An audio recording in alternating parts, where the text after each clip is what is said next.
Ladies and gentlemen, the following is scheduled for one fall. It is time for That Way Cool Wrestling Show!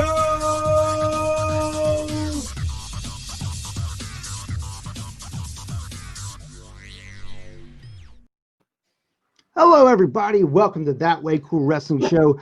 My name is Danny J. You're right here on the DJV Productions Network. Hit the subscribe button down below. Hit the notification bell. Some comments, and as always, give us some chatter. We want to hear some sharing and all kinds of stuff like that. We have a great show on today. Joining me today on this very special episode, we got my good man, Johnny McIntyre. Where's he at? Johnny McIntyre. I took him out of the school. Johnny McIntyre, there he goes. Boy, that just rolled off your tongue this morning. Doesn't seem like you're too happy to see me, but what's going on, Danny? What's going on? Better put respect on your voice when you intro me. I know. I was like trying to find your name tag. and then also join us today from Duke Loves Rasslin. We got Duke Bennett himself. Duke, welcome to the show. That Way Cool Wrestling Show welcomes you here. Good morning, Danny J. Good morning, everybody there. And I am so honored to be on the Way Cool Wrestling Show, and I'm happy to talk about today's topic. I love your voice. Okay. And then, Thank you. Yeah, absolutely. And on our special guest today, this guy needs no introduction, but I'm going to introduce him because we have a lot of younger fans. I have former NWA Jim Crockett Promotions star, Gene Ligon, a.k.a. Thunderfoot #2. Oh, my goodness. Who told you that? Who told me that? Who's that masked man? Who is that? Gene, welcome to the show. We're so glad to have you on here today. I'm going to bring everybody up here. Let's go a little 4x4. There we go. So today is actually a special show today. We're going to be paying tribute to the Road Warriors. Unfortunately, we lost Joe Laurinaitis this past week at the age of 60, which is a young man, unfortunately. But all too often we hear that in the business, a lot of young people passing away. They've destroyed their bodies over the years, and this kind of thing happened. But the reason why we want to do this show today is because I believe personally, and I think I can speak for a lot of people, that the Road Warriors, Hawk and Animal, set a benchmark in this business for what tag team wrestling should be. I don't think there's many people out there who will deny what they brought to the business. And the funny thing is, we'll talk about this too, how they were kind of there, but they weren't there all the time. But yet their legacy is so huge, it's overwhelming to everybody else that you saw on TV every week. You know what I mean? So, Gene, we brought you on here because you worked back in the day with them a lot. And you were someone in JCP who knew how to get your ass kicked, knew how to kick some ass. And you weren't afraid to work Hawk and Animal, though. I want to make you big real quick. I'm going to make you big. Fear abounded. Now, for our younger fans, Gene, if you wouldn't mind doing, just kind of do a Cliff Notes version of your career, if you would. Let everybody know where you came from, what you were representing, that type of thing. Well, I was a school teacher in 1975, 76, those 2 years. And I taught elementary school, and I had a chance to teach high school wrestling at a school that was in my hometown. So I went there, and while there, I found this new company called the IWA, International Wrestling Association. Johnny Powers, Bulldog Browder. I've watched them on TV. I weighed 160 pounds. I was a wrestling coach at a high school there. I had a bunch of kids that were just as, like little brothers to me, because I was only 26 years old and they were like 17, 16, like a little brother. So we would laugh and cut up. They said, man, let's go to a wrestling match one night. I said, let's do it. And teachers don't do that sort of thing. So I gathered about 12 of them together. We all drive down, because you couldn't do that today. Today, you'd be going to jail. But back then, country boys got in the truck. I got my car. We ride down to the Bojangles Arena, which was called the Charlotte Coliseum at the time. And we went in there and we watched a wrestling match. And we were like, yeah, we're screaming, acting crazy. I don't know anything about wrestling. I just watched on TV. Now, I had, before that, when the IWA was just formed, it was formed with Mil Mascaras, Rip Hawk. They just started back in 1974, and I was getting ready to do my teaching there, and met Rip Hawk. He came to. I was refereeing a high school wrestling match as a teacher. I was refereeing, making a little extra money, and the girl I was going out with at the time, we had gone to a wrestling match the week before. It was Loser Leave Town, and Rip Hawk and Sweet Hansen fought each other. They were tag teams, so we went and watched them wrestle, and Sweet Hansen won. Sweet Hansen was the gentle giant. He was always mistreated, but Rip Hawk was a jerk. That was his character. Right. So I'm refereeing the wrestling match at the high school, and the girl runs over, bashes over, said, "You won't believe who's here." I said, "What? That guy we watched wrestle last week." I said, "Who?" "That Rip Hawk guy." "Oh, you're kidding."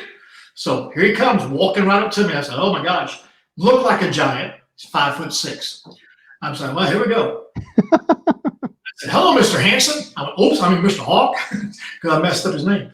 And he says, "Hey, you just refereed my boy's match." I said, "I did." He said, "Yeah, the heavyweight was my kid." I said, "Oh." He did well. He won. I said, he said, "Why don't you come to Kings Mountain next week?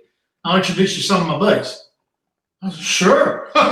They were doing videotaping for a week at Kings Mountain to get in 6 weeks of tapes. Right. About a week. And so that's the first time I ever saw production done. So I get there was a new kid coming on the block that was Rick McCord. I don't know if you remember Rick McCord. He wrestled for a short period of time from Charlotte, North Carolina, but he was scared to death. He was sitting on the side, shaking like a leaf because he had to do the introductions. In this corner, weighing in at 200, he was going to have to talk, and he's not a talker. Right. He was not a talker. He's just out of high school, out of college. So I sat there and talked to him for a while. I said, "You'll do fine. Come on, you can do this. Anybody can do this. Just remember what you saw on TV all your life. I can do it." He did a good job, and then talked to him for a little bit. And then Rip Hawk came over and said, "Don't you meet Cannonball?" I can't think of his name, but that big old heavy set guy, and the Kangaroos wrestling team. All these guys I'd never heard of really. Mil Mascaras came out. Who's this guy? Oh wow! Right. He was out there. I'm saying all these great stars, which I find out later. I'm used to Jim Crockett Promotions. Yeah. These guys for. And I saw Rip Hawk. I knew him, but I didn't know any of the others. Johnny Powers come out, and then a guy named Tommy Young came out to wrestle. Ah. He got in a match, got slapped around, chopped on the chest a few times, boom, boom, boom. And then a little while later, on the next week's taping, he's the referee. What's going on here? Because in my mind, wrestling is legit. Yeah. I want to believe it's legit. So I believe it was legit. I'm seeing these guys get hit. Whelps on their chest, and that hurts. So Tommy was refereeing the next few matches, and that's all I saw him ever do from that point on was referee. And he was an excellent referee. I mean, he put his extra thing. Those little things that some people find a little annoying, that's part of it. You see a guy that doesn't do that, like me. I tried refereeing. I was just trying to get the match done. He had so much theatrics into it. He'd fall down. So I said, "Yeah." Referee is part of the show too. Right, yeah. Absolutely. He's the king of the ring. And so I went to high school and was teaching, and they said, "You ought to go be a wrestler coach." I said, "I'm not big enough." Sure enough, midnight, I'm watching IWA on TV. It's like January, February, and said, "We're having tryouts for wrestling. Send your letter to us, contact us, blah, blah, blah, blah, blah." So I wrote all that down. I'm writing all this down. I'm going to be a pro wrestler. I'm a school teacher. I'm supposed to have some dignity. so I sent the letter off, and they said, "Come on down." And I came on down and went to Triad Arena in Greensboro, High Point. It was right there where they had hockey games. They had hockey. And in the back of the hockey building, the ring was set up. First guy I walked up to was a big burly looking guy, looked like one of the hillbilly guys, big beard, big guy. He's about 300 something pounds. I'm 160. One of my students went with me. He was a redheaded boy named John Kennedy, school teacher, retired now. That's him. So he went with me because I knew I had to have backup in case something didn't go right. Because I didn't know who I was going to go see. Show up someplace and bunch of big wrestlers. Oh, scary to death. So I'm there. I said, if anything goes wrong, cover me. He said, I got you. 'Cause we're going to be fighting our way out of this place. So we didn't know. Our minds are racing. We don't know what's going on. So I see this big old burly guy, you know, I'm like, wow. I said, hey, how you doing? He went, yeah. Ooh, excuse me. I'm used to saying hello to people, and they say hello back. He kind of growled. I'm like, oh my gosh. I'm thinking he's a full-time wrestler. I said, well, I met another guy named Chuck, who turned out to be one of my best friends now. And Chuck was a nice guy. Hey, how you doing? Albemarle? I'm from Salisbury. Wow, here we go. So we just got a connection. I get in the ring, and we have about 40 guys there trying out. And, you know, they bring you in. Here comes Johnny Powers, Dino Bravo. Ooh, Mhm. No. and I'm like, ooh, here we go. So he looked over and he said, here's how you do a headlock. I'm watching because I want to get his attention somehow without being overt. So I'm staring at him. Everything he did, I'm examining it because I didn't know how to do a headlock. My gosh, I didn't know how to do a professional wrestling headlock. Right. How to wrestle. There's a definite difference. A big difference. So Yeah. I'm watching him. I said, there's a little bit, you know, you keep your head up here real high. You know, keep it up high so you can see the face. Don't have your head buried. Pick it up. You know, so I said, okay, good. And so he finally clear the ring, get everybody out. So he looked at me. He said, "You come here." I said, why me? I ain't doing nothing. Leave me alone. You come here. Like, okay. So I stepped in the ring. He looks right over that big burly guy that just growled at me a few minutes ago. You in here. I said, I'm 107. He's 300 pounds in my mind. I'm like, oh gosh, I'm going to die. And so, because, you know, I'm going to fight this guy thing. I'm thinking we're going to have a wrestling match. And we're going to. Right. I'm like, jeez, I've never been in a fight in my life. Because I can talk my way out of them. I'll tell you that right now. So, I'm so don't laugh at me. I mean, I just don't believe it. I'll fight you, but I'm not going to fight you. And so I'm looking at that kid, and he said, all right, I want you to do this. You, from Salisbury, I want you to run across the ring right at him. He's going to bring his foot up, put it in your chest. I said, okay, yeah, I can do that. So I was a gymnast in college. I took off. I wasn't trying to land softly. I thought he put that chest, popped me right in the mouth. I hit the ground. Gee. I looked at him and I thought, you know, God, but he looked at me and he laughed. Right. What are you laughing at? He's like proud of himself. So I got up, you know, wasn't bleeding. I was like checking, make sure it didn't break anything. And I looked over at Johnny Powers and I said, have him come to me. You know, oh, you want him to charge you? I said, oh yeah. Gonna come my way. I gotta get one in. Because it's like the old thing. You hit me, I hit you. Gotta take your receipt. Take her. So I'm in the corner. And in gymnastics, we have what's known as an L seat and a lever and a lever. And you put it out there. And I was in gymnastics, I got on a pair of rings. I could put that seat straight out there like a bow and arrow, buddy. So I got, and this is easy. Turnbuckle, that's gonna be easy. So he comes running hard as he can, as hard as a 300-pound guy can run. Right. I put both feet up, planted right here on both sides of his cheek. Kapia! He hit the ground. I felt bad for him because he was like, I'm feeling bad. You know, I'm a compassionate guy. So like, oh, shit, I might have hurt him. No, I hope it did. And he looked at me. I said, you okay? He said, yeah. So I reached down and picked him up. He got up. He said, that was a good one. And he tried to be one of the nicest guys in the world. He was so scared he had to act mean and everything like that. So for the next 3 weeks, we showed up and did all this wrestling stuff. And then they hit us with by the way, we have a training program. Well, good. How much, you know, what are you going to do? So we got to give us $1,500. So I said, $1,500. Well, $1,500 in 1976, a teacher's salary for 1 month was $800. That's my take home. So $1,500, I'm looking at 3 months take home pay. I'm like, okay, you have a nice day. So 7 or 8 people stayed behind. They bought into it. I said, I'm not paying a guy to do something that they can show me over time how to do it. So I picked it up. So I left. And so 5-6 months later, I'm at home, mom and dad, everything was Saturday. Dad came home for lunch. He was a pharmacist, so he went back to work.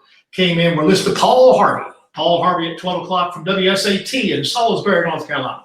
So we're listening to that. All of a sudden the phone rings. Ring, ring. No cell phones now. I had to get up, go over to the thing. We had a little box. They had the phone in. Picked the phone up. Hello. Is Gene Ligon there? I speak to him, please. I'm like, I hear the voice. I know that's Johnny Powers' voice. I'm like, this is Gene. Gene, this is Johnny Powers. How are you today? Pretty good. I wonder if you could be in Roxborough, North Carolina tonight for a wrestling match. I said, well, come watch. He said, no, we need you to wrestle. Wrestle. But, yeah. And by the way, your friend Chuck, I think you had a friend named Chuck. Could you bring him with you? Sure. And we'd all bought black tights, black shoes. That was standard. We bought that. He said, you got to have that for you to run. So I've got that. I called Chuck on the phone. Chuck, come on up, man. We're going to Roxborough, North Carolina. I said, where the heck is that? I said, I have no idea. So it's 2 o'clock in the afternoon by the time we get going. We find it because they had a map. Look at the map. We found it at a middle school auditorium, a little gymnasium. We get there. We have no clue what we're doing. Nothing. Nobody's told us nothing. We haven't done anything. I don't know a hip toss I just do it, as a gymnast. And I'm just like, all right, so we get there. And on the way up there, me and Chuck are trying to figure a way to fool Johnny Powers and Rip Tyler and all these guys into believing that we knew what we were doing. We're going to tag team together and whoop some butt. That's what we're going to do. Because Chuck could box. I couldn't box, but I had boxer, wrestler. And we get there, and we said, we done figured out what we're going to do. We're going, are you jumping? Pow, pow, pow. And we'll win this match and get out of here and get paid. Because we thought if you lost, you didn't get paid. So we get there, and all of a sudden, Johnny Powers says, Gene, come with me. Chuck, you go there. So Chuck goes to the bad guys. And we also worked out a thing and said, listen, if they make us fight each other, we're not going to hurt each other. No, we ain't going to do that. We're friends. I'll do that flippy thing at the end over the ropes because I can do that. He says, okay, that'll be the ending. But the rest of it, made it up. We probably did the same thing 15 times in a row. And I watched rookies, and I usually watch the first 2 minutes of the match. You'll see it again 5 more times right there inside. So we did the same things over and over. And that's how we found out we wrestled. So next 20 matches, we wrestled each other. We beat on each other. We laid in there good and hard because we didn't want the boss to think we're cheating. We wanted to think we're really fighting. We're beating on it, boom, boom, boom, 3/4 shots, And at the end of it, all of a sudden, 20 matches later, he said, all right, you got Rip Tyler tonight. I said, Rip Tyler? No, I got Chuck. You got Rip. No, I got Chuck because I don't want to fight nobody. And so he said, no, you got Rip. It'll be fine. So you go over and talk to Rip. I said, go talk to Rip? I said, what? Say so bad after all. I go over there and Rip says, hey, how you doing, Jim? Here's what we're going to do. We'll do it. Listen, and then at the end of it, we're going to do this. I said, anything else? He said, oh, we'll just do it in the ring. We'll talk about it in the ring. I'm like, okay, I can follow directions. So that's how I got started. We did not know for the first 20 matches that this thing was a little bit staged. So you can see, I'm clueless. So that's how I did. And then I got in. I wrestled for about 1.5 years with him. And the first paycheck, he gave me $75. Man, there you go. Wow. In cash. He said, wow. sign. That's a payday right there. There's used to a hot dog and a handshake. Well, understand. $800 a month, take home about $640. Yeah. So divide 20 days into $640 because how many days in a month you got? 20 to $640. You're talking about $31 a day. Man, just 2 days pay for 10 minutes work. I said, I like this. I'm going to do it. And so about a year later, the thing closed down, and we were in Kingstree, South Carolina, the last match. Right. And they let me become the junior heavyweight title. I beat Rip Tyler, and Chuck was my referee, and Chuck slapped him at 1, 2, 3, and I won. And Chuck didn't know how it's supposed to work. I said, you count 3. 1, 2, 3. And Rip didn't kick out. And Rip's such a funny guy. He turned and looked at Chuck and said, boy, you in trouble now. Because the guys rib you to death. I get up and I'm like, I got the title book, and then we went back to back and said, guys, today's our last match. And Rip looked at me and said, look, you win the title, you close the company down. So and then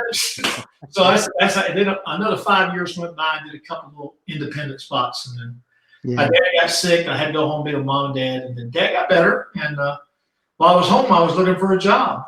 I substitute teach, get paid $25 a day, substitute teaching, and did that. And next thing you know, I hear another ad on the radio. So you want to be a wrestler? Dude, here we go again. My dad and I are riding together. He says, what? Y'all ain't gonna find out about it. So I go to the unemployment office in Salisbury, North Carolina. No computers. We had microfiche. You had a little thing, you put it in, you kind of look through it. And all of a sudden, boom, yeah. Professional wrestler needed. Tag team, singles, mixed tag, 6-man tag. Contact this thing. Okay, boom. And I contacted them. They told me to come back Saturday. We did a mile run. I had knee surgery scheduled for Thursday. I'm limping around like an old man. I'm only 33 years old, so I get all the way there.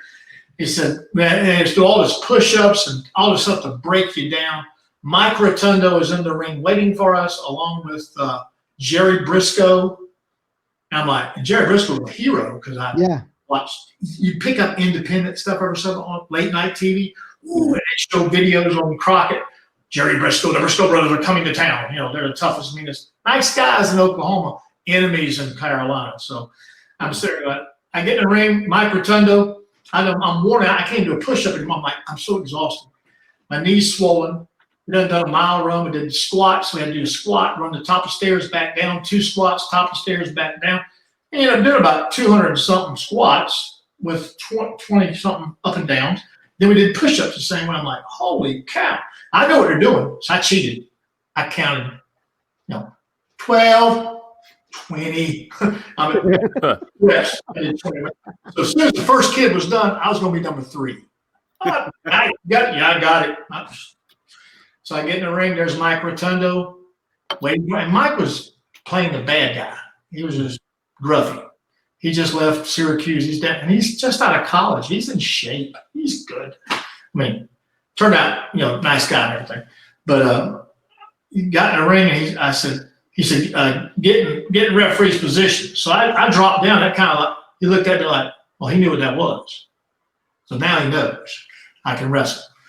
I said, Mike, I've got a swollen knee. My right knee's swollen. I said, just be careful. I thought show me some exhibition. Show me you know how to do it. He said, I don't give a flip about your knee. I'm like, oh, because he's there to earn a paycheck. Got me a referee. First thing, he pushed me down, drilled me, got my ankle. First thing I had was my ankle up, my butt, my knees hurt. No! I said, hey, this guy. I'm like, I'm trying to be amiable, He's not being amiable. He's getting paid to make sure we don't do good. And so that got me torn around. And he kept trying to cross-face me, and I put my head down. He couldn't get me. And all of a sudden, my hero over here, Jerry Briscoe, says, Mike, he's turtling up on you. Let me have a little bit of it. Oh, no. I'm being living. Everybody knows me. I'm a nice guy. I'm a little out of shape now because I've been selling insurance for 5 years. I'm a little heavy. I'm 230 pounds, but I'm not a beat-up guy. Oh, crap. So here comes Jerry Briscoe. I'm honored to be beaten up by Jerry Briscoe. I didn't know who Mike Rotundo was. He was new. Right. I figured out who he was later. But and Mike said, okay, get up here. So Jerry gets up there and he says, stand up. I said, man, knees hurting. He said, let's go lock up a little bit. Lock up with me. So I locked up with him. Said, okay.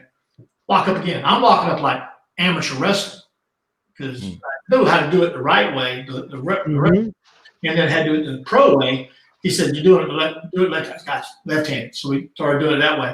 After a couple lockups, he said, "Let's go. See what you got." So next thing you know, we fall down. He's on top of me. I got his head. He's got my head. We're like twisting each other to death. I got his chin. I'm starting to pull, but he's my hero. I don't want to hurt him. And I had him good. And all of a sudden he tied me. I said, oh, God, he's got me down. So we're squeezing the crap out of each other and starting to hurt both of us. And he says, I'll let go, you let go. I'll let go. Oh. and he let go. He's a man of his word. He said, not bad, not bad. Get up. He said, Mike says, I want him again. I said, what have I done to you people? So, I want to stand up and see what you got. So Mike comes at me, and like I said, I fell to the ground on purpose. He fell on top of me, and as he did, I put my hand in his crotch, squeezed real good, and turned him and came on top. And I went 1, 2, 3, and I crawled out of the ring. He said, get back up here. I said, no. Wow. I'm out of here. You know, I paid $200 to do this. I said, I'm not going to leave on your terms. I'm leaving on my terms. So I left. My dad was there watching. My brother was there watching. My dad was a state legislator. So I said, don't start no crap. We'll have your butt in jail so fast.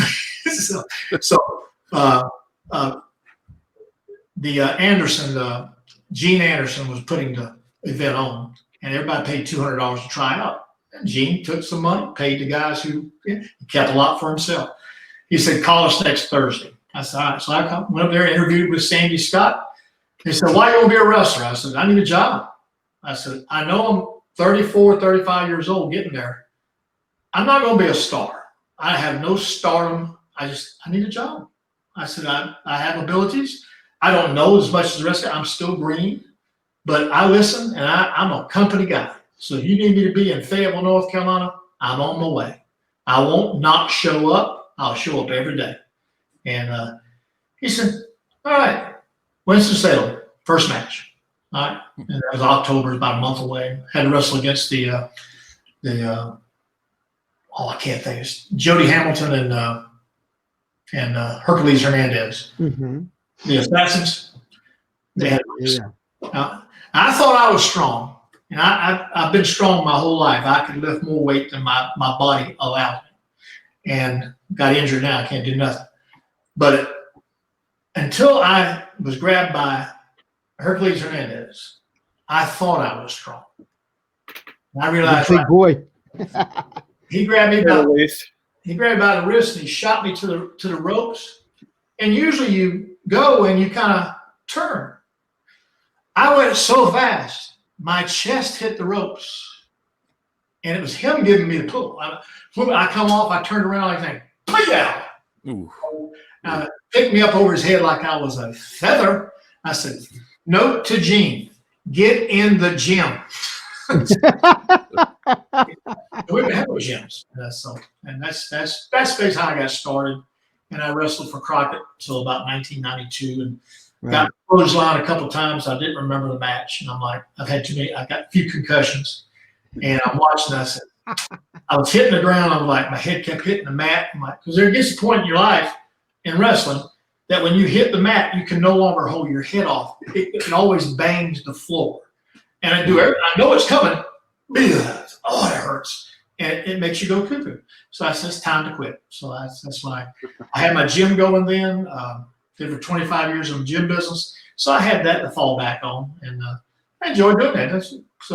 That basically what but the Road Warriors, I was the first guy. Me and Now you're getting into a good thing. We were talking about this off the air yesterday. Let me ask you this first and foremost. You become what is, if you're a Jim Crockett Promotion fan, the Thunderfoot team were very, very popular. Well, up there with Bill and Randy Mulkey, up there with George South, up there with a different world now. King. You're going into a different world, Randy Mulkey. You can't be going there. but let me first off, I want to know how that came about, but I want to know who came up with the name first. Oh, Dusty Rhodes did. Did it? Yeah. Okay. Yeah, on the Road Warriors, Spartanburg, South Carolina is when Atlanta and Charlotte became one. Okay. The TV taping, Spartanburg, Tuesday night. We always taped on Tuesday night in Spartanburg every once a month at least. Right. And we got there and noticed there was a whole lot more cars there. What's going on? Because usually you have a decent crowd, but with this big old giant truck out there. And what is this? What's this Atlanta, Georgia saying on the side of the truck? What is all this? So we get there, and the dressing room is usually kind of like, hey, what's up, man? It's quiet. Very quiet. I'm like, hey, guys, what's up? Hey, Gene, how you doing? And there's a lot of whispering going on. And I'm seeing different people in there I didn't know, because they didn't know each other. A lot of guys you see independents, you've seen them on TV, you know. What's he doing here? Well, he's working for us now. He left Atlanta, he came here, all right, hey, cool, he's a nice guy and everything. And all of a sudden you go into the other dressing room and there's these two grumpy guys in there. That's the Road Warriors. What are they doing here? Man, they're wrestling night. So Gene Anderson would go around and say, all right, Ligon, Johnson, over here, you got so-and-so. Okay, good. Y'all on third. Thank you. That's all you do. Right. You ready? All of a sudden go around looking for Frank and Mary, Johnny. And Frank and Johnny had already looked at the sheet and said, we got Road Warriors? Yeah, you got Road Warriors. Y'all be on fourth. Okay. So 15 minutes go by, and first match is on there. Bing, bing, bing, bing, bing, ding, ding, ding, ding, ding, ding. And usually about 2-3 matches out, you're up. So they got me, and they're coming to, where's so-and-so? What that? Can't find They left. Where's Frank and Johnny at? Well, not here. They left. The bag's gone. Ligon, I got somebody to take your spot. You got Road Warriors. I thought you were my friend, Gene. Put you in there. No, you can do it. So I had a partner. I don't know who my partner was. I forgot. It might have been, I can't think of it. I had to watch the old video. So I go out there, and I'm wearing a one-piece outfit, I think. Yeah. And I go out there, and the first time I saw the Road Warriors was in the ring. I mean, I saw it on TV, but right. I'm there, and they said the finish is going to be, they told us the finish, they're going to do that same thing they do every time. Puts him up on his shoulders, clothesline off the top ropes, bang, it's done. It's an illegal move, first of all. It's an illegal move, first of all, and they still count. I'm like, I'm a purist. So if a guy just says, you going to do the finish? I'll do it. Hey, I'll do it. So they get up there, boom, clothesline. Wasn't so bad. It looks bad, but you hit the ground, bam, you hit real good. The thing that hurt the worst was that crazy animal, and he knows this, at the end of every match, he's pressing down on you like that, right? Yeah. 1, 2, 3. And then he goes, pop, stung. I said, oh.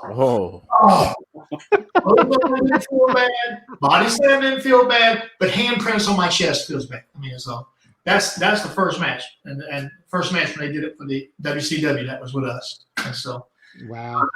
Everybody said, how'd it go? I said, you don't want to get a ring. Don't do it. It was the worst thing I ever done in my life, because it's terrible, rough. Man, Gene, I tell you, I can't believe you did it. I don't think I'll do it again. I was telling you, man, I'm going to quit before I do that again. I'm like, man, so I got them scared to death, because we're doing 2 tapes that night. Yeah. Next tape's going to be boom. And I ended up with Wahoo McDaniels after that. So, I got Road Warriors and I'm going to get chopped to death by Wahoo. Oh, absolutely. Oh, my gosh. I said, there's a reason for everything. I believe everything has a reason for it. I'm just trying to figure out what that reason was. I tell you, when we're in the Philadelphia area here, me and Johnny and Duke, you're in Northeast, and we had up here to give you kind of what happened. Like, we had World Wrestling Federation dominant in our area. So on our local TV station channel 29, 10 o'clock to 11, you had WWF Superstars, and then Wrestling Challenge. Wrestling Challenge, yeah. 11 to 12, you had Superstars. And then we had to go over to channel 17. There was a third hour, and I forget what that was called, but that was another WWF, where like Lord Alfred Hayes was on it, that type of thing. And so you get that for a number of years. And back in the 80s, for all you young people out there, we didn't have remote controls. We didn't have anything like that. So what was on TV is what you had. And we had to go to the TV guide to figure out what was on television. How about it, Gene? there wasn't anything that told you on television what was on. So one day I switch over to channel 17 and watch my third hour of WWF, and here is Jim Crockett Promotions, their first week in our area. They bought the time slot, and I'm watching Manny Fernandez beat the crap out of George South or something like that, right? And I'm like, who the hell is this? And like the production level was different, and this wasn't like cartoony, and I didn't know that term then because I was a kid. But it wasn't cartoony. Like these guys looked like they're really beating the crap out of somebody. More realistic. It was more sport based. Yeah. And I'm with you. And as soon as I started off with WWF because it was easier to find. And I didn't have cable till probably about 92, maybe. Oh God. Oh wow. Yeah. So I didn't even get in. I didn't get to the good stuff till 92. I was force fed the guys that didn't make enough money at their first job and had to take that gimmick into the ring with them. Yeah. WWF just wasn't paying well back then. You still had to keep your job as a tax accountant, as a funeral parlor guy. Yeah. And now I'm not paying attention as a kid to say, oh, this is the NWA or something like that. I'm just thinking WWF really did something different with their show this week, blah, blah, blah, And then I see this interview. It was Ivan Koloff, and he's out with Crusher Khrushchev, and he's talking with David Crockett. And he has a match coming up. I think it was a Russian chain match with Dusty Rhodes coming up. So they're doing a promo. So he says, Ivan Koloff, who was a wonderful man. I met him so many times, and he's was such a nice guy. He comes out. He calls George South out to the interview, and he's like, "We have this Russian chain match, and I invite American George South out to demonstrate the Russian chain, so you Americans can see what I'm going to do to Dusty Rhodes." Blah blah blah. And he says, "And I'm going to give him $20 American to help me out." Right. So he hands him this $20 bill. It's rolled up, right? And George shakes his hands. Thank you. He gets it to puts it in his pocket. And he goes, "First I could take the chain and I could do this. Then I could do that." And then all of a sudden he turns around and takes him out of his shoes, right? Starts yelling at the camera. "Dusty Rhodes, blah, blah, blah. The American dream will die. Blah, blah, blah. Ivan Koloff, blah, blah." And he walks off camera. Crusher Khrushchev comes back in, reaches down, grabs the $20 out of George South's tights, and walks off. And I said, "This is the wrestling I want to watch for the rest of my life." Because it's amazing. That's all improv. And fantastic. The guy just got $20 to get his butt kicked. He don't need it. Yeah. Nah, give me that back. Give me that back. And so I would watch, especially Worldwide Wrestling, which you were prominently on. And then obviously we had 605 Saturday nights, which was the show to watch back then. And I used to see Thunderfoot 1 and 2 come out. And I seen Gene. I seen you out of Mass too, wrestle as well. And I back then it was one of those things where even if you were a jobber in NWA, you put on a really good fight. It was a really good match.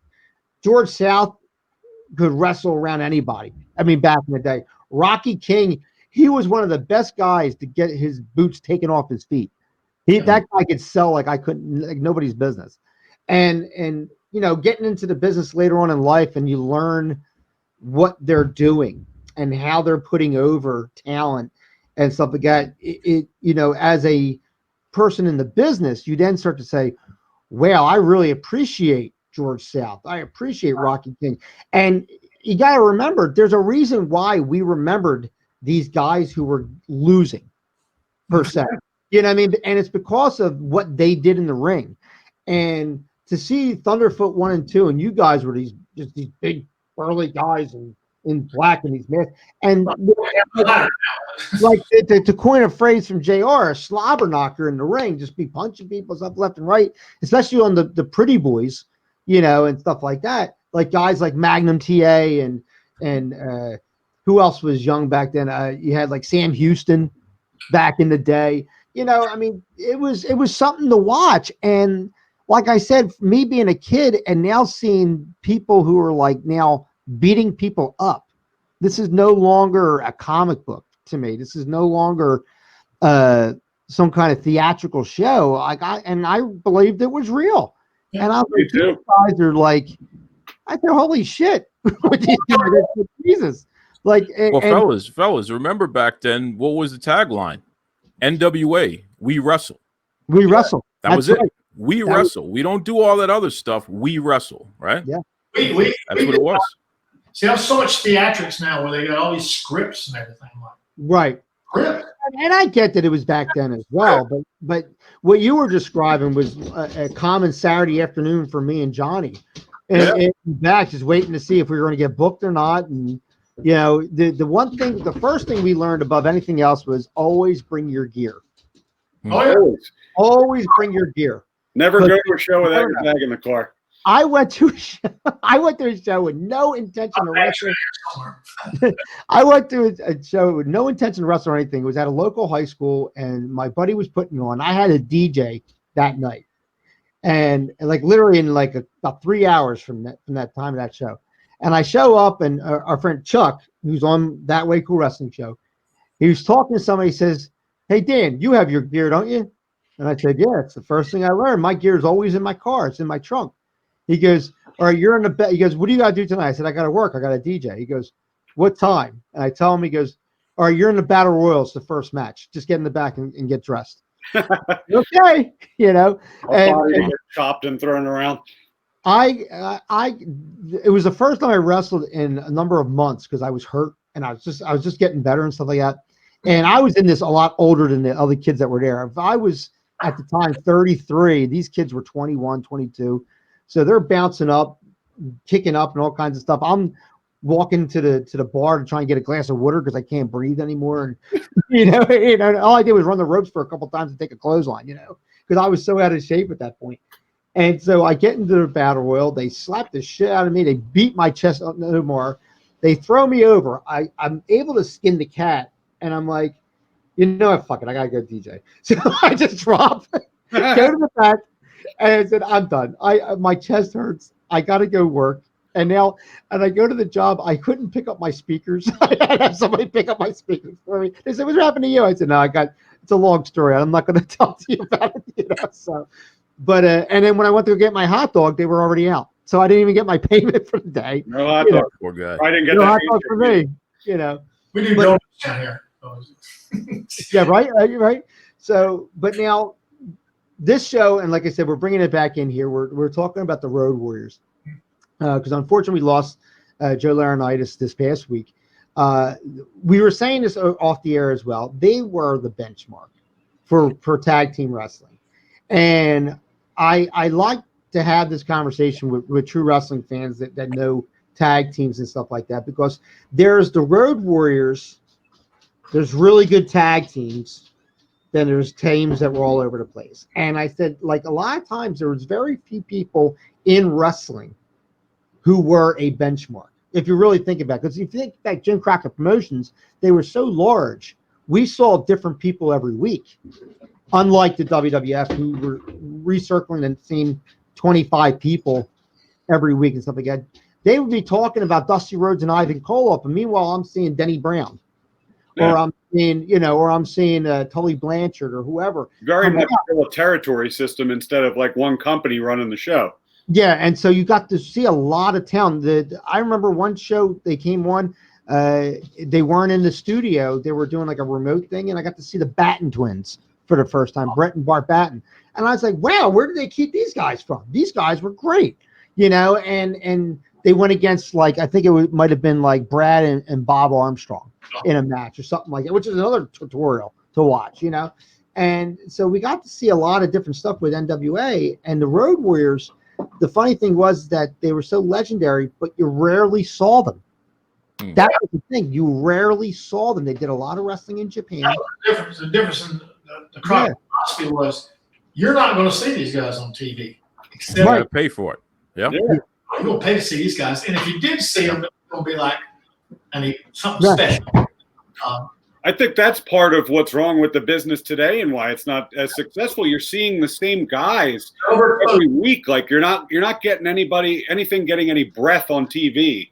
Like, for example, the Fiend character that WWE has going now, he's a guy that would have benefited from a territory system and not having to see him every week and keep him as a special attraction, which is why I think Brock Lesnar is still the money draw that he is. Sure. You don't see him every week. He's special when he's there, and you got to pay to see him. Well, we'd have Andre the Giant come in one time every 5-7 years or something like that. Yeah, exactly. Right. Once you've seen him once for about a week or two, you've seen it. See him again. Yeah. And here's the funny thing too. If you look back, you actually even see the Road Warriors as the AWA Tag Team Champions on World Championship Wrestling. Yeah. They brought them in even though they were the champs of another promotion.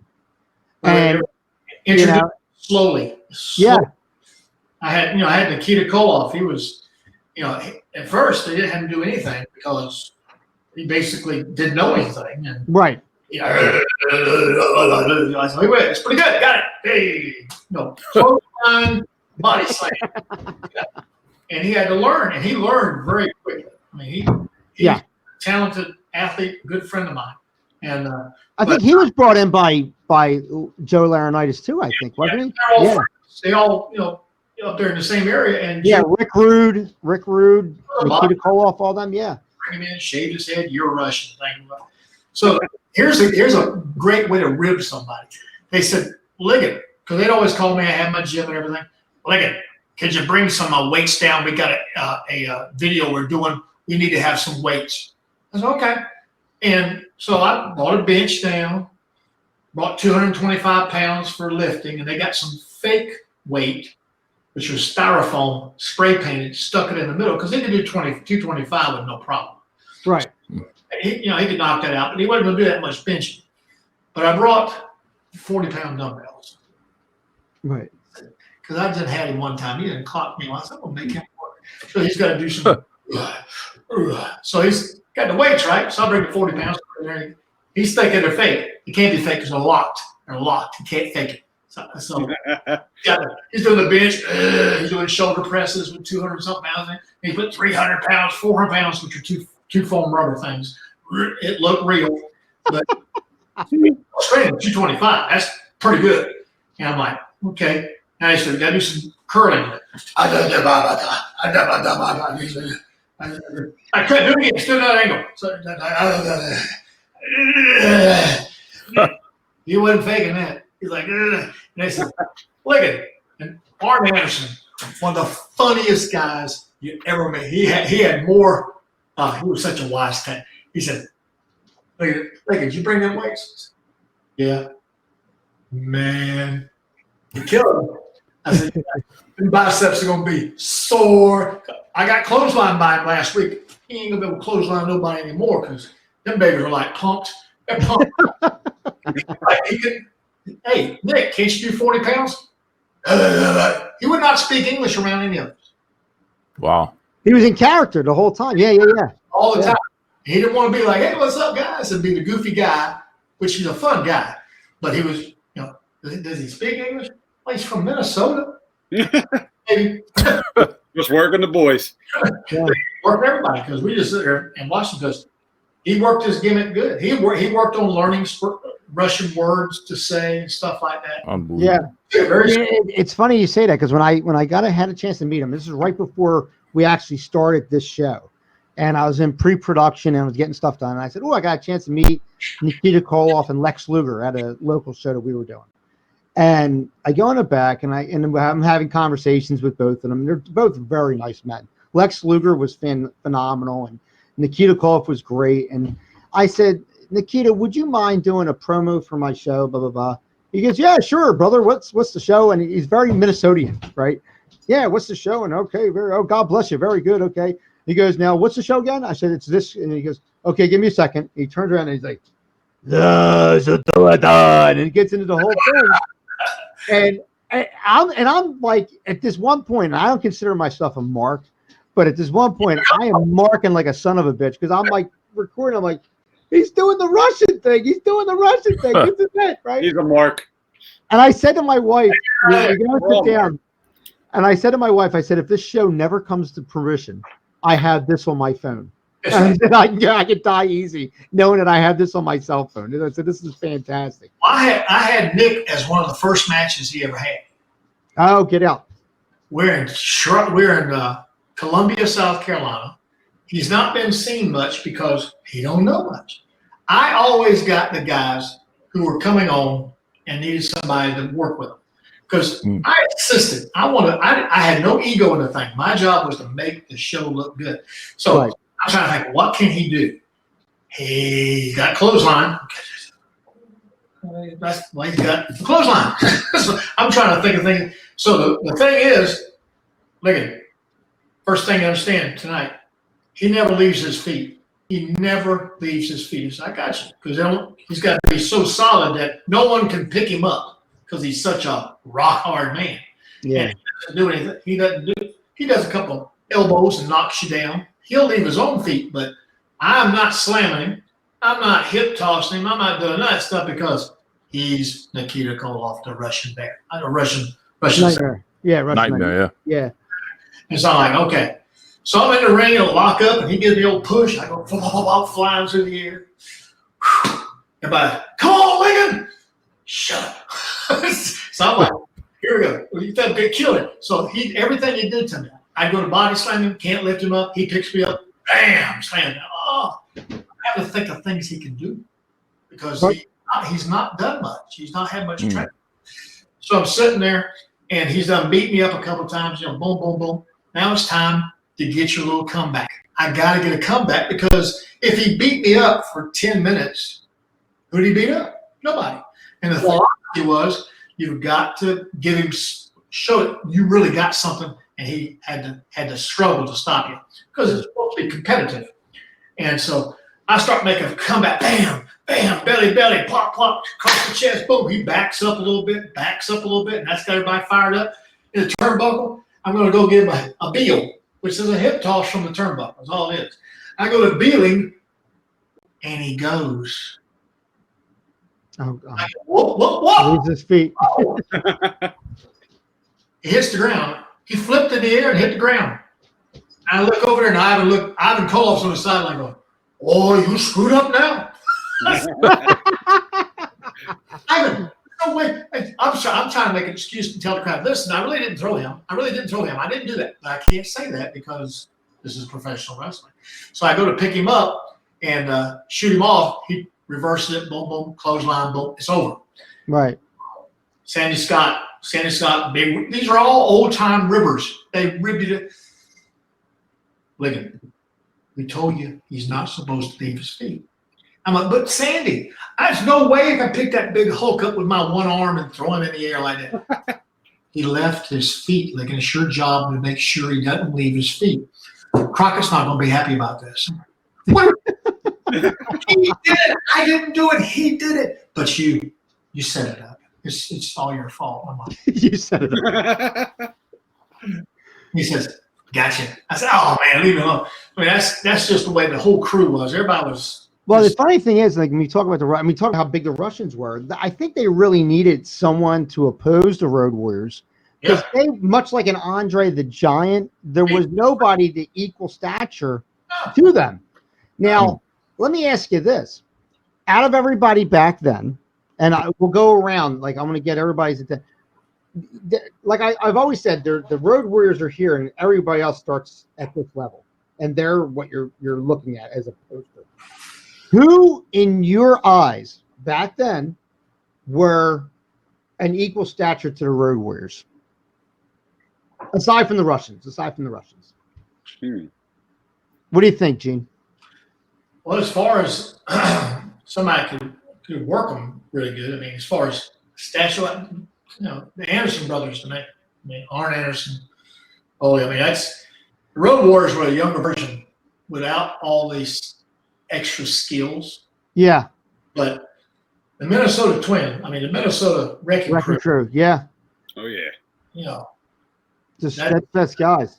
That was the ideal. Because understand this, when Ole would put an arm bar on you and have your shoulder twisting, he was twisting it. You didn't have to sell it. Your face expressed it. Oh, God. And he was stiff. He was stiff. But you didn't have to think about, is he twisting my arm really hard? Right. He was.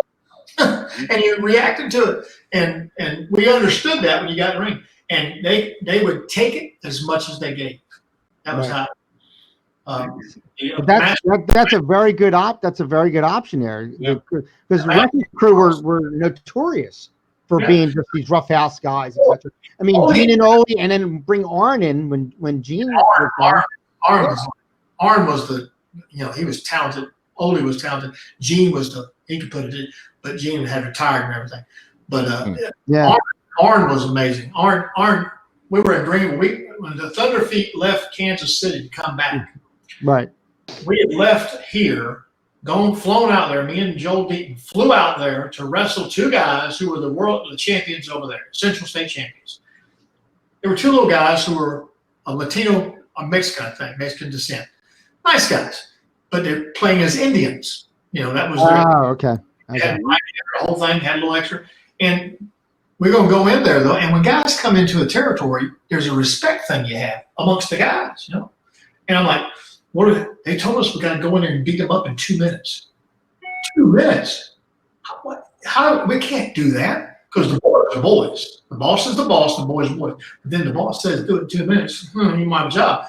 So we get there, and Joel had a lot more experience in the world of wrestling. He knew philosophy and what the mentality was. Me, I'm just a guy doing what the guy tells me to do. I don't want to get into the politics.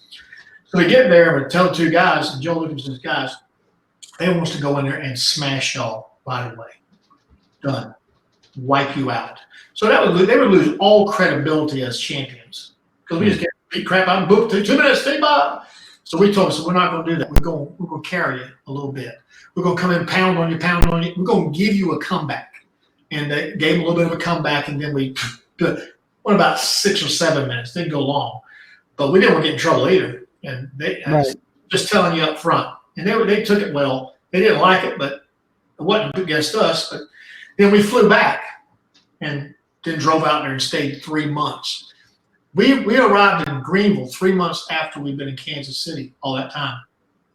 He said, "You're in Greenville, tag team Greenville." Gotcha. So we drive. I get down there and I meet Joel. Joel came from Atlanta. I'm up here in Concord area. So I get there and we get all the stuff on, boom, we're ready to go. And we start to step out into the arena, the Greenville Auditorium, which was a great arena. And the other guys that's wrestling's already in there.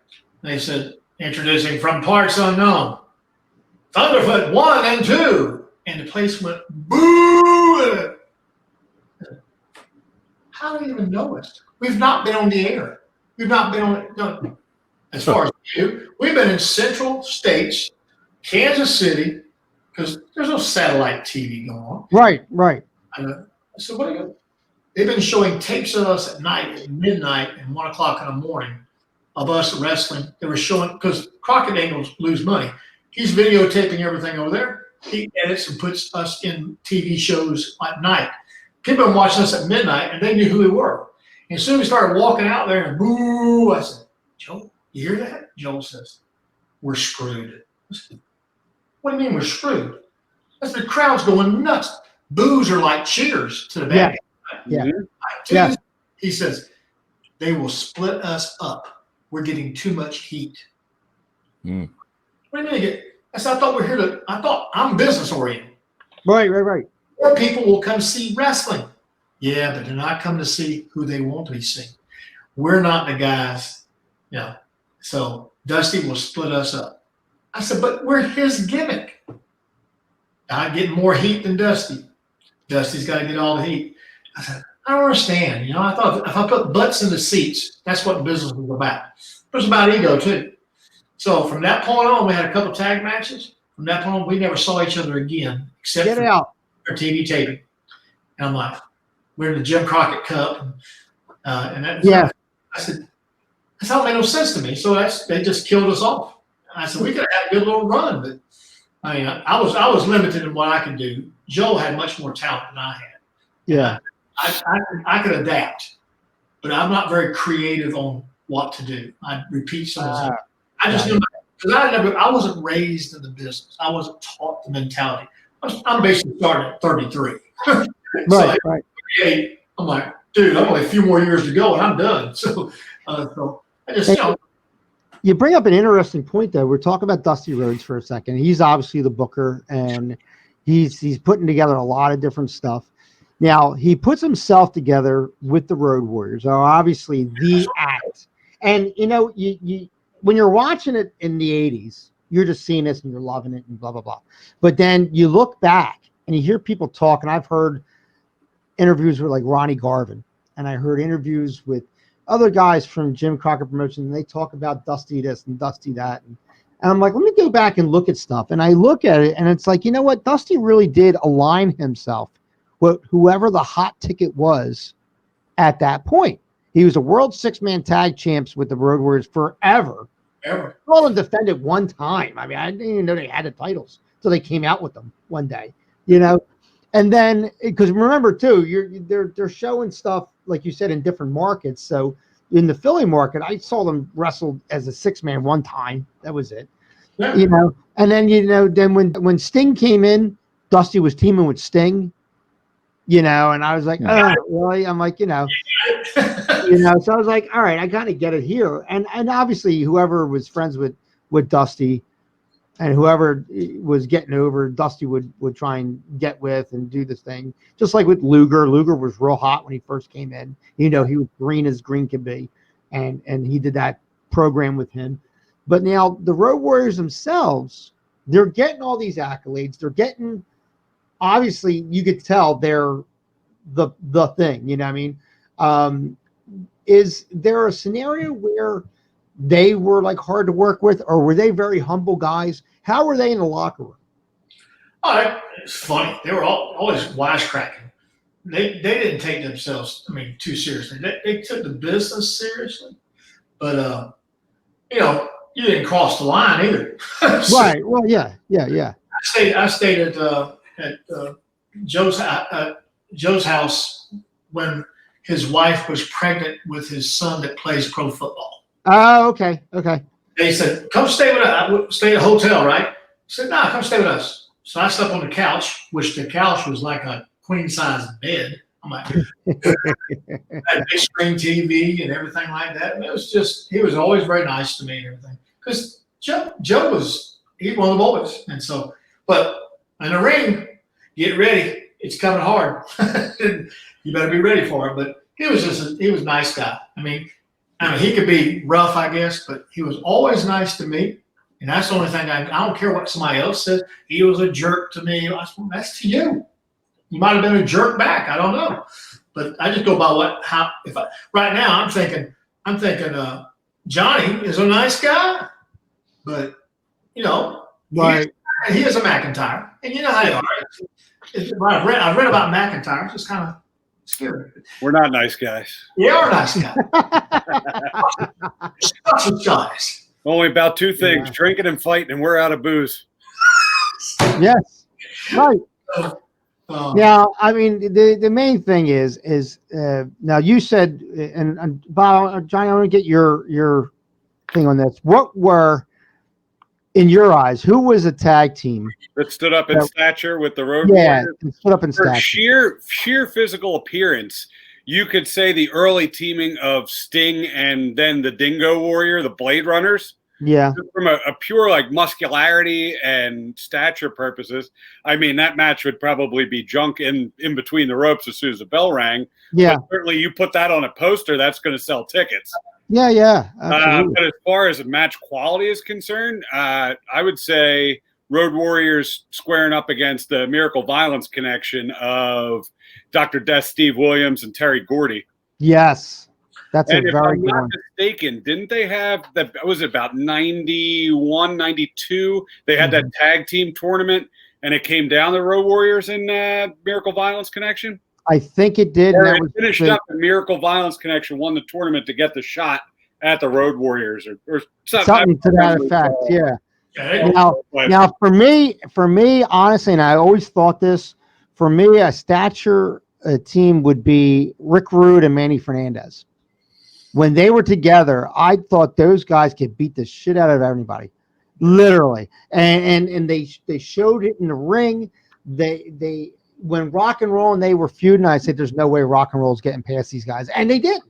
And the they did. Midnights and the Rock and Rolls were too small stature-wise to be looked at as a legitimate. Like, I mean, they could work their asses off, and they'll they could sneak a victory, but from like a standpoint of believability from wrestling, it didn't look that believable. The Road Warriors to us was like the Road Runner against the Coyote. Yes. Okay. Yeah. Okay. Yeah, and that's how the matches were.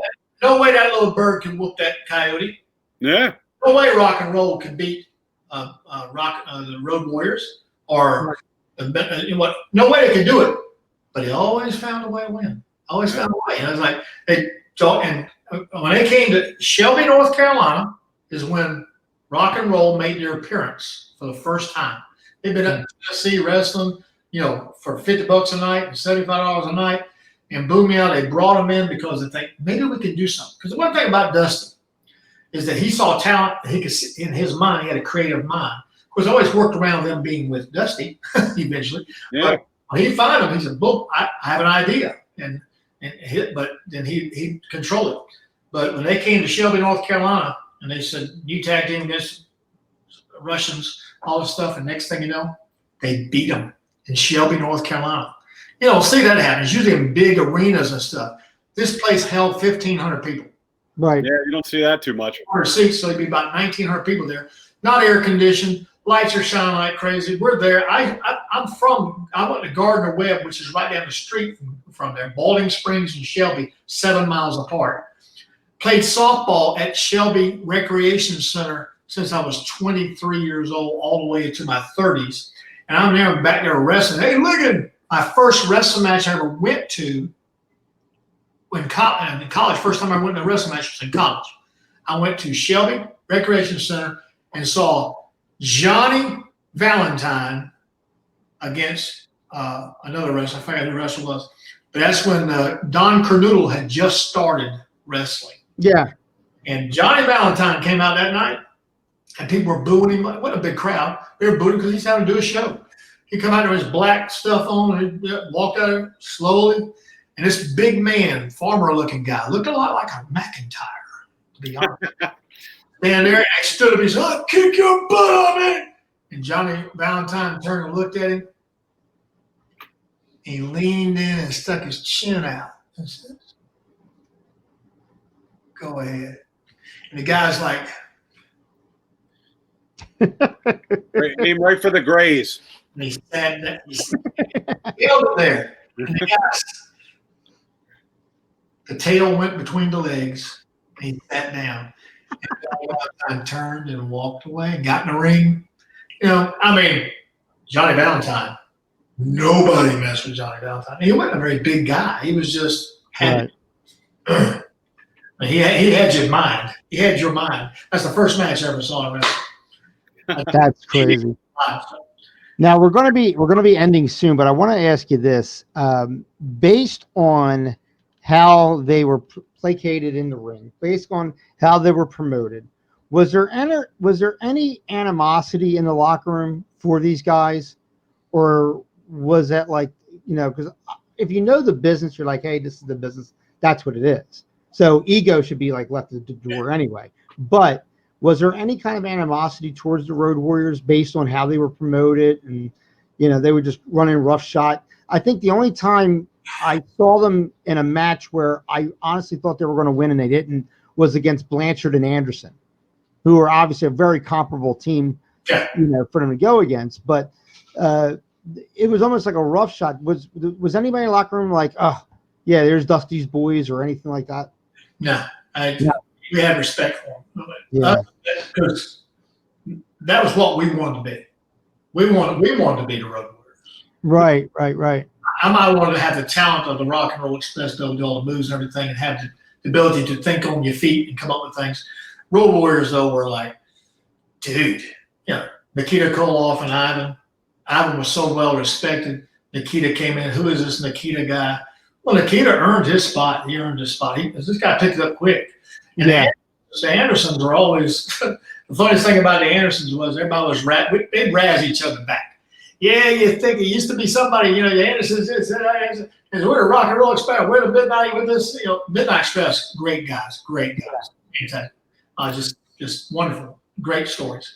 Rock and roll. But when Arn was so witty, he sat there and he's taking everybody's in the background, yang, yang, yang, yang, yang, yang, yang, and Arn's just sitting there taking it like crazy. And they're like, I did this and I did that and I've done this, I done that. And let me tell you something right now, gentlemen. Y'all can say everything you want to. But when the Andersons step in the ring, it's real wrestling. Yeah. Everybody else is fake wrestling, except the Andersons. They were mean.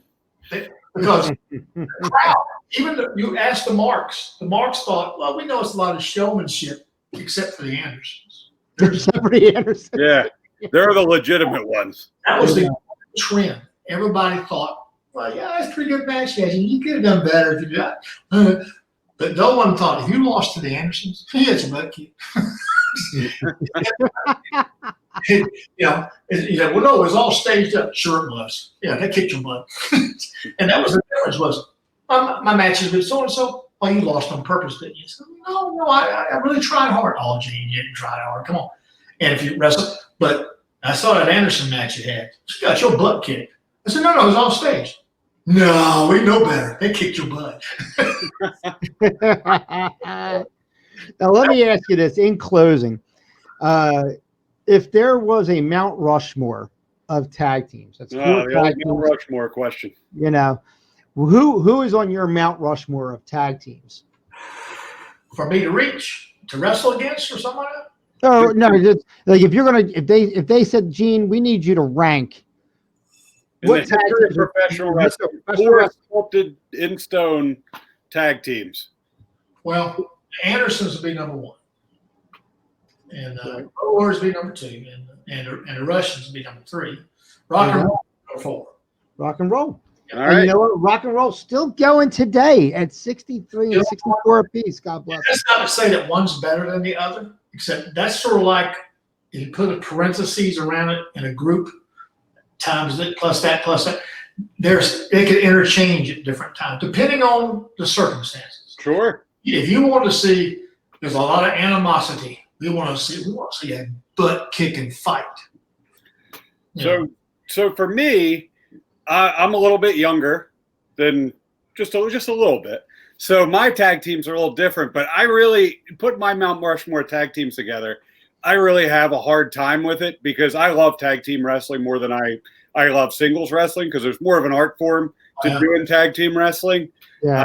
I was a tag wrestler with my brother, myself. I enjoyed that much more than I did working singles. And so for me, I hate to say it, but I got to keep Arn and Tully out of my Mount Rushmore. And I'm putting in Road Warriors because I think they are one of the few tag teams that have ever transcended the wrestling business as far as mainstream popularity. I've got to throw the Steiner brothers in. Yep. I got to throw the Hart Foundation of Anvil and Brett in because the way that they work so well together, you had – like if you walked into a tag team, like you had Anvil that was going to give you your smash mouth wrestling, and then you had Brett that was going to run circles around them and try to out-wrestle them. So I think that whole dynamic was kind of the first we saw of that type of tag team. And then I got to go with a modern tag team for my number 4 in the Dudley Boys. I don't think in the modern era there was a more dominant tag team in wrestling than the Dudleys. So you're naming off people I've never seen. There you go. Okay. Now you talk about the Hart Brothers. They're the best wrestlers ever was, but I never saw. But Owen. I wrestled Owen a few weeks before he died. Oh wow! Wow! I had a match with him. They said we need somebody to work with Owen. I said I can do it, and because they had us come up from Crockett because they had beaten up so many people in the WWE. Guys, they said we need some guys, so they made a contract with Crockett to send about 18 of us up there. So we flew up for a 2-week stint. We got paid decent money, and so I was the older guy, right? The rest of them all, George South, all them, here we go. And he said, "Man, these guys are stiff." I mean, they were laying it into us, and the mat was hard as a brick. Yeah. I'm like, holy cow! This no wonder getting hurt. But they would clothesline you like crazy and didn't care. I mean, so our first night, we all got together at the end of it, and the guys were coming back going, God, you about broke my ribs. And I'm like, so I got them all together. And I said, hey, they're laying it into us, Gene. They're laying it into us hard. I said, lay it back. He said, lay it back. I said, yeah. Because back then, we'd never do that back home. Right. We can make it look good. But these guys were late because they're all juiced up like crazy. Our guys aren't juiced up. The guys are normal guys, you know. And so I lay it back in there. And so sure enough, one of them hauled off and clocked one of our guys. And our guy came in, all of a sudden, hey, they came in, what's this crap y'all hitting back? So you're going to get it just like you get it. You got to give to get. Yeah. That's true. The old timers back there in the back, hey, that's what they need. That's what they need. That these guys got so cocky. They were going to cut each other's $300 pants up, cutting them up with scissors and stuff, causing fights, a lot of animosity. So, but that night we're sitting there, they pay us all this money, right? And they give it to me. I'm like, got thousands of dollars here. So I'm paying these guys $150 each, $150. Because got free food, $150, room to stay. Next day, $150, room to stay. I'm like, dude, food all over the place. Because it's like NFL. I'm paying everybody out. And at the end of it, I'm sitting there and I still got a stack of money left, about $700. I done took my $150 out. So I miscounted something. I missed somebody. Because everybody checked them all off. They're all checked off. So I go back to the guy who gave me the money. I said, listen, you gave me too much money. He said, no, I gave you the right amount of money. I said, well, I must not have paid everybody the right amount. He said, no, how much you got left? I said, it's about $500. He said, that's yours. No. I said, I get $150. He said, no. You took care of my job. That's what you get paid. We just want to make sure you're honest. If you hadn't come back to us, you might not be coming back again. I said, you always try to be right. And I said, well, I ain't taking nobody's money. I'm not a thief. He said, right. Now we know who we're dealing with, because there's a lot of guys that would have paid everybody $75. I said, the rest. You had it happen. And then, we don't know you. I said, well, that's who I am. He said, good. You got a place with us. I said, all right, hey, I got extra money. So I bought her my hamburger or something like that.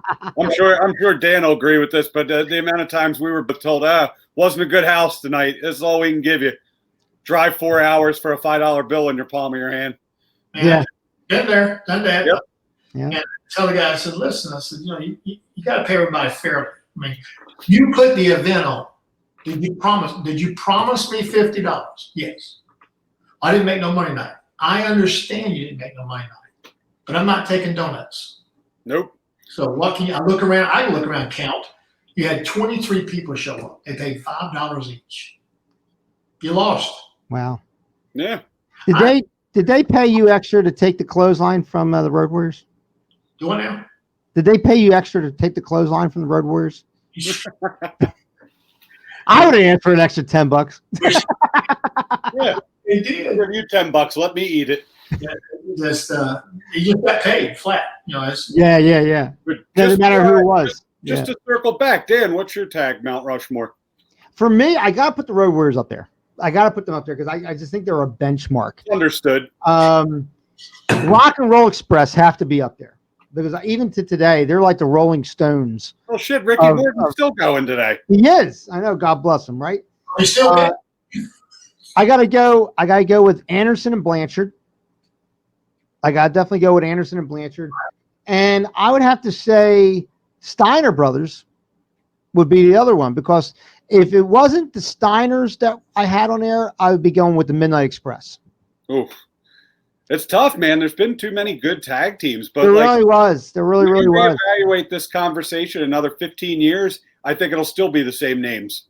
I don't think there's only one tag team now that really, like FTR. I think those are the guys that could end up on that list at some point. But let me tell you something. Like, for all the old heads that watch FTR, they're in All Elite Wrestling, and you're seeing Anderson and Blanchard all over again. Oh, it's Arn and Tully reincarnated, and it's wonderful, even to the point using a spike pile driver. Yeah, I mean, it's just amazing to see. And you know what? It's good that in wrestling, you got guys in there who are students of the game. You could tell that because you don't have guys that emulate anybody before them. There's guys that were like, oh, we're the next Road Warriors, and they don't do anything like the Road Warriors. They can't put asses in the seats. Nope. They can't work the way the Road Warriors did or anything like that. You know, but every couple of years they try to throw some shoulder pads and face paint on people, and it's Yeah. just not the same. It's not. Demolition. Tell you a story about Steiner Brothers. Yeah. Is Rick Steiner, let's say the Steiner's name. What's that? What's it? What's two Steiner brothers' names? First Rick. name. Rick and Scott. All right, so Rick. He was the not so muscular one. Yes, yes. But Rick was not so muscular looking, but he was very muscular in strength. He was. Yeah. He was a spark plug. He came to my gym one time. He had wrestled in Albemarle, North Carolina. He was coming through. I said, stop by my gym sometime. It's right on the way. He stopped in. Hey, Gene, how you doing? Hey, Rick, how you doing? He said, can I get a workout? I said, sure, get your workout in. I had a bunch of wannabe lifters, guys who used to I had 2 squat racks. They're in this one squat rack, just wrapping their knees, talking, squatting like 200 pounds. I'm like, yeah, big deal. Put some plates on the sucker. But they said it'd take all day. They'd spend an hour and a half doing squats, BSing each other how good and strong they are. I said, Rick, can you do me a favor? I said, what? See those boys over there? They just take up all my time over there on my squat. Because the guys want to use the squat racks. I said, they'll spend all day long doing this. So what are they doing? Well, we got 220 over there right now to warming up with this. He said, watch this. He walks over and said, hey, guys, how you doing? They recognize him. Oh, hi, how you doing, Rick? You mind if I jump in here with you? He said, yeah, we'll do some squats. So, yeah, sure. So they just done a set, they're doing it. So he gets on there and says, I got 225 sitting on the rack, And it's an angled rack. So he said, hold on a minute. So he goes and gets a utility bench, which is a bench you use to do, bench presses on and dumbbell work and stuff. Slides it over there, and they're looking at him like, oh, he must want to have a place to stop his butt when he goes to sit down. He sits on the bench and comes back up. Slides the bench underneath it. Boom. Does a little neck thing he does so good. Gets in there, puts his head behind the bar. Ka-tunk, ka-tunk. He goes to knock off about 8 reps in a row. Puts it back down and says, yeah, warmed up now. Y'all ready to go? And they're all over there looking at him like, he said, I got to go talk to Gene for a minute. He says, what are they doing? I said, they're unwrapping their wraps. They're embarrassed. They took their stuff off because he just lifted with his shoulders what they're trying to do with their legs. And when you do it, buddy, you take the pee right out of it, but all the steam went out the window. So that's just good stuff. I mean, Rick was a funny guy. And he just got it all for himself. But you didn't mess with him. He knew how to wrestle. That son of a gun was good. Oh, they're both collegiate wrestlers at Michigan. Yeah. They were both of them, just as talented as another. But Scott was the breakout, obviously. And Scott changed his whole appearance. Because he just looked like a good athlete, a young, baby-faced looking athlete. And then he turned into the monster he is. Yeah. He was ahead of his time, in my opinion. Oh, yeah, I think so. I honestly think so, too. But, I mean, the Steiners were, I guess, the modern-day Road Warriors of that time, except we had the privilege of actually seeing them on TV. And that was the thing. I mean, I liked the way the Road Warriors were promoted, but I definitely wish I could have saw more of them. The difference today is that I'm talking to all the old timers that I used to watch, the Scott brothers, the Flying Scots and stuff like that. Back then, Delson Roll and I became very close near the end of his life and everything. He came back to wrestling when I convinced him to come to my gym and work out. Started working out and realized, if I work out, I can actually do some of this stuff. He had talent. He said the difference now, Gene, is you got all these big giant monster guys, right? No one identifies with the monster guys. He said when we wrestled, I'm a 210-pound, 5'7" man who is getting in the ring with a bunch of 5'7" men sitting out in the crowd thinking they can kick my butt. Yeah. And I was mean. I could kick his butt. Oh, come on. Everybody wanted to go kick the guy's butt. And you believe you could, but when a giant comes in, like 7 foot tall giant comes in, that's the freak. Yeah. And be boom, boom, boom, boom, boom. But after you've seen the freak for a week, you don't want to see the freak no more. You want to see True. that little snotty guy, that little kick that snot. That's the little snotty guy that went to school with me. I want to beat his butt. And you couldn't, but you were just afraid to do it. You keep pointing at me. Yeah, I know. I see it. He keeps pointing down at me. I see the subtlety of this. Yeah, you see how it was? But I think what, just in closing, I think we came here today. We talk about the Road Warriors, arguably the greatest tag team of all time. May they both rest in peace. And I'm going to throw Dan a softball here. Tell him, Hulk. Yeah. Whoa. Yeah. Yeah. Oh my God, you failed. We had a great show. I know. I was looking for. Now, we had such a great show today. It was great to remember it, but it was so great to have you on, Gene. Once again, this is bringing back my childhood as well. So it was something really to have you on and talk these old stories and all. And I really appreciate you taking the time with us today. I want to thank Duke Bennett, he had to jump off. He had another show he had to do. You can check out Duke Loves Rasslin. Check it out on Facebook. He's on all the major podcast scenarios, including Spotify, including Apple Podcasts, and many, many more. So you can check out Duke Loves Rasslin. He has some great interviews out there. He even interviewed me, thank God. It was really nice to be on there. Bringing the marks on. That's good. Yeah, it's good, yes.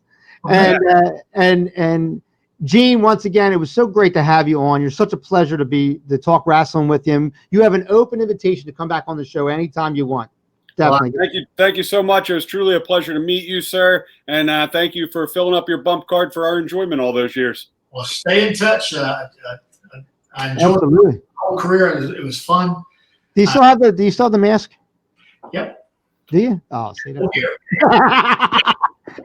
I got my bag in the car, guys. He's got his gear. He's got his gear with him today, just in case. Plugging in. I'm about to lose power here. Okay, you do that thing. But definitely check us out here. Hit that subscribe button down below. Hit the notification bell. Leave us some comments. Let us know what you thought of Thunderfoot 1 and 2. Let us know what you thought of the Road Warriors. And like I said, may they rest in peace. Thank you so much for the memories. Until next time, for Gene Ligon, for Johnny McIntyre, and for Duke Bennett, my name is Danny J. Until next time, we'll see you at the matches. Goodbye, everybody. Bye.